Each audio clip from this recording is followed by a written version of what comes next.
छोटे किसानों की परेशानियों से हर कोई परिचित है। समय समय पर उनके सशक्तिकरण की मांग भी उठी है। हमारे आदरणीय शरद पवार जी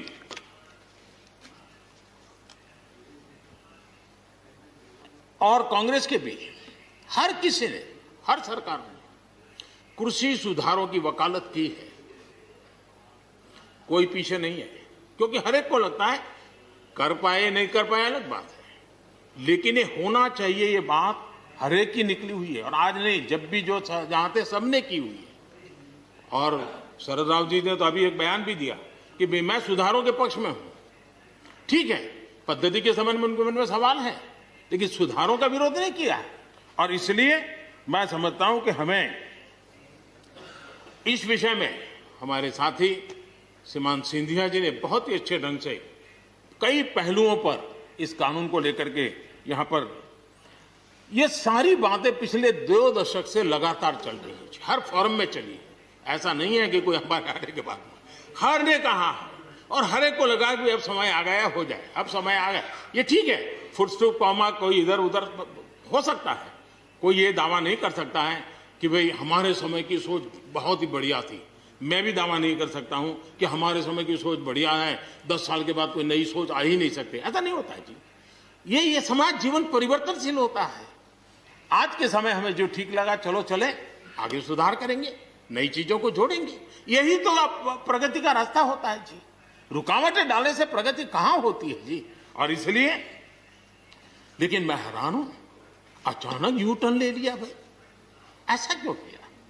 ठीक है, आप आंदोलन के मुद्दों को लेकर के इस सरकार को घेर लेते, लेकिन साथ साथ किसानों को भी कहते हैं कि भाई बदलाव बहुत जरूरी है, बहुत साल हो गए, अब नई चीजों को लेना पड़ेगा, तो देश आगे बढ़ता है।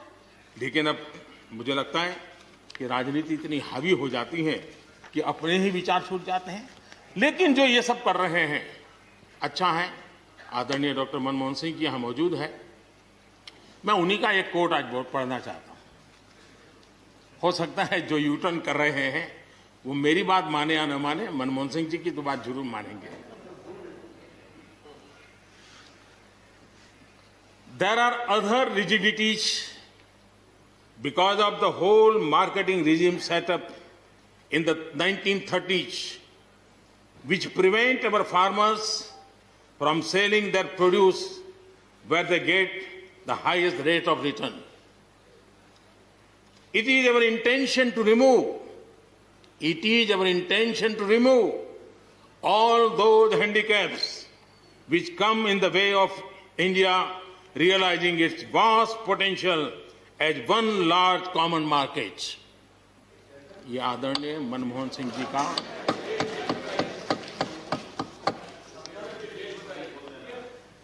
आदरणीय मनमोहन सिंह जी ने किसान को उपज बेचने की आजादी दिलाने, भारत को एक कृषि बाजार दिलाने के संबंध में अपना इरादा व्यक्त किया था, और वो काम हम कर रहे हैं। और मुझे आप लोगों को गर्व होना चाहिए कि देखिए, मनमोहन सिंह जी ने कहा था वो मोदी को करना पड़ रहा है, गर्व कीजिए।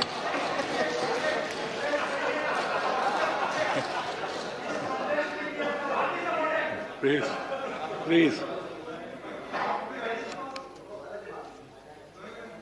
और मजा ये है कि जो लोग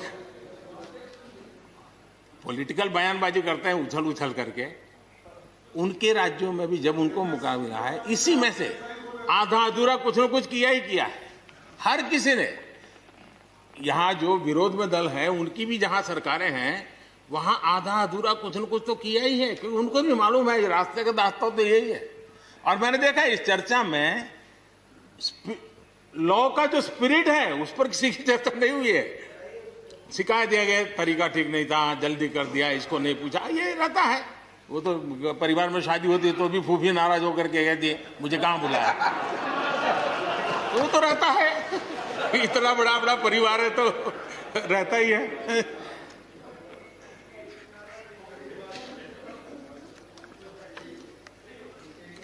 हम कुछ और बातों की ओर भी ध्यान दें। अब देखिए, दूध उत्पादन, किसी बंधनों में बंधा हुआ नहीं है, न पशुपालक बंधनों में बंधा हुआ है, न दूध बंधनों में बंधा हुआ। लेकिन मजा देखिए, दूध के क्षेत्र में या तो प्राइवेट या कोऑपरेटिव, दोनों ने एक ऐसी बड़ी मजबूत चेन बनाई है, दोनों मिलकर के इस काम को कर रहे हैं और एक बेहतरीन सप्लाई चेन हमारे देश में बनी है। इसको हमने जो अच्छा है उसको, और ये मेरे काल में नहीं बना है, आप भी इसका गर्व कर सकते हैं, मेरे काल से पहले बना हुआ है, हमें गर्व करना चाहिए। फल सब्जी से जुड़े व्यवसाय में ज्यादातर बाजारों का सीधा संपर्क रहता है, बाजारों की दखल हट गई है, इसका लाभ मिल रहा है।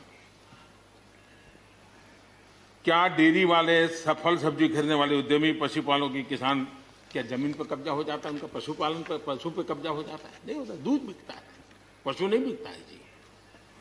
हमारे देश में डेयरी उद्योग का योगदान कृषि अर्थव्यवस्था के कुल मूल्य में 28% से भी ज्यादा है। यानी इतना बड़ा हम एग्रीकल्चर की चर्चाएं करते हैं, इस पहलू को हम भूल जाते हैं। 28% कंट्रीब्यूशन है और करीब करीब 8 लाख करोड़ रुपयों का कारोबार है। जितने रुपये का दूध होता है उसका मूल्य अनाज और दाल दोनों मिला ले तो उससे ज्यादा है। हम कभी इस तरफ देखते ही नहीं है। पशुपालकों को पूरी आजादी, अनाज और दाल पैदा करने वाले छोटे और सीमांत किसानों को जैसे पशुपालक को आजादी मिली है, इनको आजादी क्यों नहीं मिलनी चाहिए? और इन सवालों के जवाब हम ढूंढेंगे तो हम सही रास्ते पर चलेंगे। आदरणीय सभापति जी, ये बात सही है, जैसा हम लोगों की स्वभाव रहा है, घर में भी थोड़ा सा भी परिवर्तन करना हो तो घर में भी एक तनाव जरूर है। चेयर यहां क्यों रखी, टेबल यहां क्यों रखा, घर में भी होता है। इतना बड़ा देश है और जिस प्रकार की परंपराओं से हम पले बड़े हैं, तो ये मैं स्वाभाविक मानता हूं। जब भी कोई नई चीज आती है तो थोड़ा बहुत रहता ही है हमारे यहाँ, क्योंकि असमंजस की स्थिति भी रहती है। लेकिन जरा वो दिन याद कीजिए जब हरित क्रांति की बातें होती थी। हरित क्रांति के समय जो कृषि सुधार हुए, तब भी जो आशंकाएं हुई, जो आंदोलन हुए, ये वेल डॉक्यूमेंटेड है और ये देखने जैसा है। कृषि सुधार के लिए सख्त फैसले लेने के उस दौर में शास्त्री जी का हाल ये था कि अपने साथियों में से कोई कृषि मंत्री बनने को तैयार नहीं होता था, क्योंकि लगता था कि ऐसा है हाथ जल जाएंगे और किसान नाराज हो जाएंगे तो मेरी तो राजनीति समाप्त हो जाएगी। ये शास्त्री जी के समय की घटनाएं हैं। और अंत में शास्त्री जी को सी सुब्रमण्यम जी को कृषि मंत्री बनाना पड़ा था और उन्होंने रिफॉर्म्स की बातें की। योजना आयोग ने भी उसका विरोध किया था। मजा देखिए, योजना आयोग ने भी विरोध किया था। वित्त मंत्रालय सहित पूरी कैबिनेट के अंदर भी विरोध का स्वर उठा था। लेकिन देश की भलाई के लिए शास्त्री जी आगे बढ़े और लेफ्ट पार्टी जो आज भाषा बोलते हैं ना, वही उस समय बोलते थे। वो यही कहते हैं, अमेरिका के इशारे पर शास्त्री जी ये कर रहे हैं, अमेरिका के इशारे पर कांग्रेस ये कर रही है। सारा चीज जितना आज मेरे खाते में जमा है ना, वो पहले आपके यहां बैंक में अकाउंट में था। सब कुछ अमेरिका के एजेंट कह दिया जाता था हमारे नेता, कांग्रेस के नेताओं को। ये सब कुछ लेफ्ट वाले जो आज भाषा बोलते हैं, वो उस समय भी उन्होंने यही भाषा बोली थी। कृषि सुधारों को छोटे किसानों को बर्बाद करने वाला बताया गया था। देश भर में हजारों प्रदर्शन आयोजित हुए थे, बड़ा मूवमेंट चला था। इसी माहौल में भी लाल बहादुर शास्त्री जी और उसके बाद की सरकार जो करती रही, उसी का परिणाम है कि जो हम कभी PL 480 मंगवा करके खाते थे, आज देश अपने किसान ने अपनी मिट्टी से पैदा की चीजों को खाता है।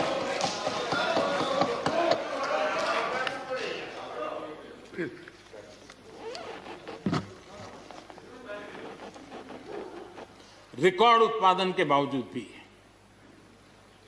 हमारे कृषि क्षेत्र में समस्याएं हैं। कोई ये तो मना नहीं कर सकता है समस्याएं नहीं है, लेकिन समस्याओं का समाधान हम सबको मिलकर के करना होगा। और मैं मानता हूं कि अब समय ज्यादा इंतजार नहीं करेगा। हमारे राम गोपाल जी ने बहुत ही अच्छी बात कही कि उन्होंने कहा कि कोरोना लॉकडाउन में भी हमारे किसानों ने रिकॉर्ड उत्पादन किया। सरकार ने भी बीज, खाद, सारी चीजें कोरोना काल में भी पहुंचाने में कोई कमी नहीं होने दी, कोई संकट नहीं आने दिया, और उसका सामूहिक परिणाम मिला कि देश के पास यह भंडार भरा रहा। उपज की रिकॉर्ड खरीदी भी इस कोरोना काल में ही हुई। तो मैं समझता हूं कि हमने नए नए उपाय खोज करके आगे बढ़ना होगा। और जैसा मैंने कहा, कोई भी हम कई कानून है, हर कानून में 2 साल 5 साल के बाद, कभी 2 महीने 2-3 महीने के बाद सुधार करते ही करते हैं। हम कोई स्टैटिक अवस्था में जीने वाले लोग थोड़े हैं जी। जब अच्छे सुझाव आते हैं तो अच्छे सुधार भी आते हैं, और सरकार भी अच्छे सुझावों को, और सिर्फ हमारी नहीं, हर सरकार ने अच्छे सुझावों को स्वीकार किया। यही तो लोकतंत्र की परंपरा है। और इसलिए अच्छा करने के लिए अच्छे सुझावों के साथ, अच्छे सुधारों की तैयारी के साथ हम सबको आगे बढ़ना चाहिए। मैं आप सबको निमंत्रण देता हूं, आइए हम देश को आगे ले जाने के लिए, कृषि क्षेत्र की समस्याओं का समाधान करने के लिए आंदोलनकारियों को समझाते हुए हमने देश को आगे ले जाना होगा। हो सकता है कि शायद आज नहीं तो कल जो भी यहां होगा, किसी न किसी को ये काम करना ही पड़ेगा। आज मैंने किया है, गालियां मेरे खाते में जाने दो, लेकिन इस अच्छा करने में आप जुड़ जाओ। बुरा हो मेरे खाते में, अच्छा हो आपके खाते में, आओ मिलकर के चले।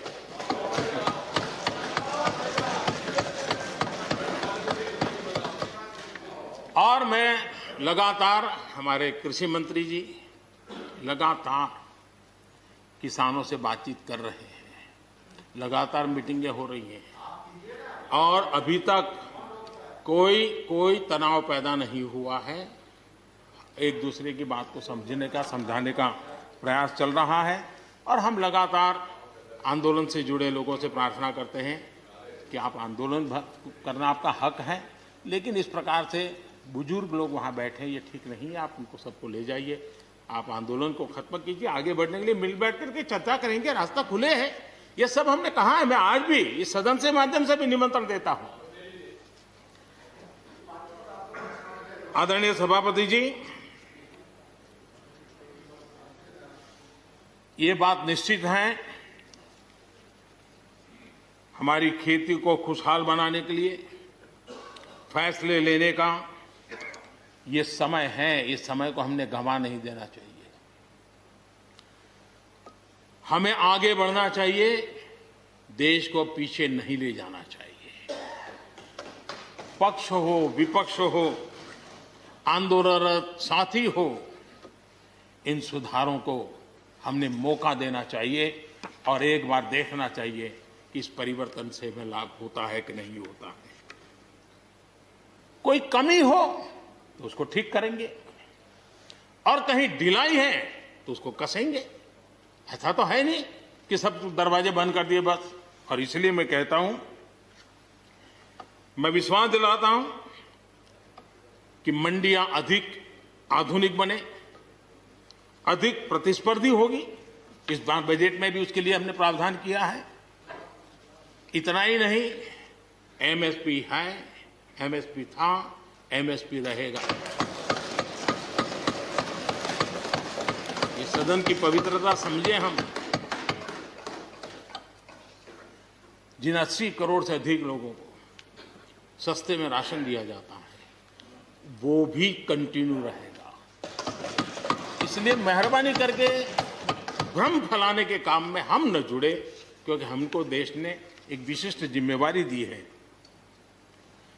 किसानों की आय बढ़ाने के जो दूसरे उपाय हैं, उन पर भी हमें बल देने की जरूरत है। आबादी बढ़ रही है, परिवार के अंदर सदस्यों की संख्या बढ़ रही है, जमीन के टुकड़े छोटे होते जा रहे हैं। ऐसी स्थिति में हमें कुछ न कुछ ऐसा करना ही होगा ताकि किसानी पर बोझ कम हो, और हमारे किसान के परिवार के लोग भी रोजी रोटी कमाने के लिए, उनके लिए हम और अवसर उपलब्ध करा सकें। इनकी तकलीफों को दूर करने के लिए हमने काम करना होगा। और मैं मानता हूं कि हम अगर देर कर देंगे, हम अगर अपने ही राजनीतिक समीकरणों में फंसे रहेंगे, तो हम किसानों को अंधकार की तरफ धकेल देंगे। कृपा करके हमें किसानों के उज्जवल भविष्य के लिए इससे बचना चाहिए। मैं सबसे प्रार्थना करता हूं, हमें इस बात की चिंता करनी होगी।